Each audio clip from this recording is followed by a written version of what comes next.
The sun was setting behind the old house that once felt like home. Sara stood at the front gate, her suitcase half-packed, hands trembling.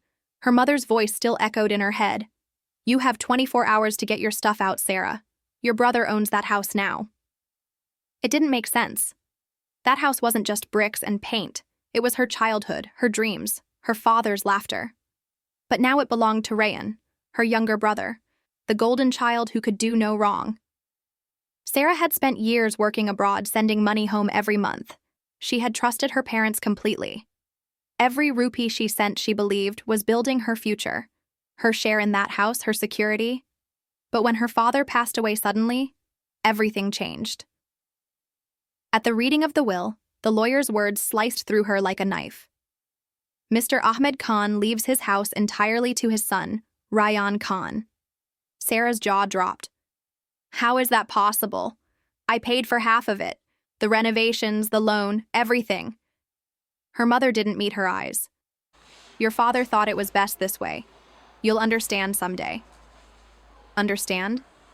How do you understand betrayal from your own blood? Rayan, wearing a smug grin, leaned back in his chair. Come on, Sara. You always said you didn't need much. You've got your job, your fancy life in the city. Let me take care of things here. His tone was syrupy, fake, the kind that hides a blade underneath. Sara clenched her fists. You can have the house, but you can't buy peace with stolen love. That night, she packed her bags silently. No tears, no shouting, just silence. Because silence sometimes screams louder than words. She looked around the empty living room. The wall still had her childhood height marks. The shelf still carried her father's old books. And yet, she was no longer welcome. When she finally walked out the next morning, she didn't say goodbye. She simply whispered, "One day you'll regret taking everything from me." She meant it. Sara moved to Karachi with nothing but a suitcase and a broken heart. She rented a small flat, started freelancing online, and took night classes in business management. Life wasn't easy. Every day felt like climbing a hill barefoot. There were days she barely ate, nights she cried herself to sleep. But slowly, something inside her began to shift. The pain turned into purpose. She learned coding, branding, and marketing. She turned her design skills into a startup idea, a small online store for handcrafted home decor called Haven Hands. At first, it barely made enough to pay bills. But Sara had something Rayan didn't: grit. She reached out to artisans, helped single mothers sell handmade crafts, and reinvested every penny she earned. Her compassion became her brand. Within 3 years, Haven Hands became a recognized online platform for ethical home decor. One evening, while checking her analytics, she received a call from a real estate developer in Islamabad. "Mrs. Sara Khan, we've been following your brand. We'd like to collaborate for our new luxury housing project. We need designers with your aesthetic." Sara couldn't believe it. That deal would change everything. Within months, her brand expanded nationwide, then globally. Meanwhile, her brother's fortune started to crumble. Rayan had invested recklessly, showing off his success with cars, parties, and bad business decisions. Their parents, now older and struggling, had to sell family jewelry to cover his debts. But Sara didn't reach out. She stayed silent. Because revenge isn't always about striking back. Sometimes it's about rising so high that your absence itself becomes punishment. Still, fate had other plans. One day, she got a call from her mother after 5 long years. "Sara, Rayan lost the house. The bank took it. We have nowhere to go." Sara froze.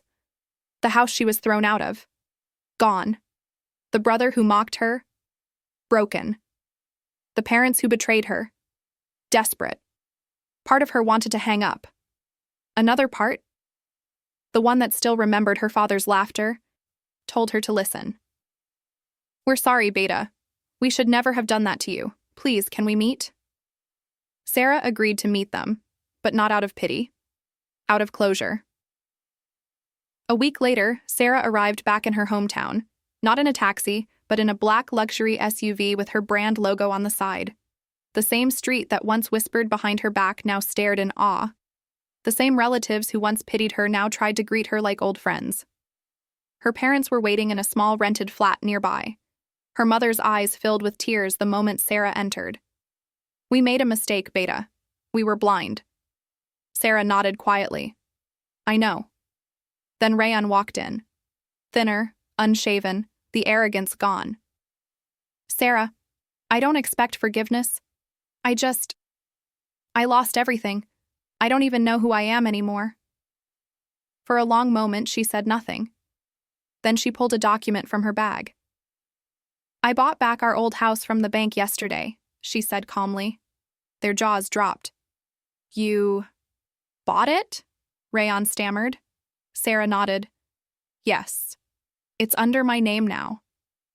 The silence that followed was heavier than years of guilt. Her mother began to cry. So we can live there again? Sara looked at her parents, her eyes steady. You can, but not him. Rayan looked up, pain flooding his face. Sara, please. I have nowhere to go. She stepped closer. Neither did I when you kicked me out. But I survived. Now it's your turn to learn. Her mother tried to protest, but Sara held up a hand. Don't worry, Amma. You'll never be homeless again. But he has to feel what I felt. Betrayal, loss, and rebuilding. That's the only way he'll understand. As she left the room, Rayan sank to his knees. The echo of the door closing behind her was the sound of justice finally served. Months later, Sara restored the old house completely. She turned one section into a community design studio, helping young women start small businesses. The home that once symbolized betrayal now became a symbol of empowerment. Sometimes she'd sit on the terrace at sunset, sipping tea with her mother. The house was filled again, with laughter, not lies. One evening, her mother said softly, You've forgiven us, haven't you? Sara smiled faintly. I didn't need to forgive. I just had to heal. From a girl thrown out with 24 hours' notice, she had built an empire of her own, piece by piece, wound by wound. Revenge wasn't in her anger, it was in her success. Moral: when your own family pushes you out, don't waste time knocking on locked doors. Build your own house and make it something they'll never forget.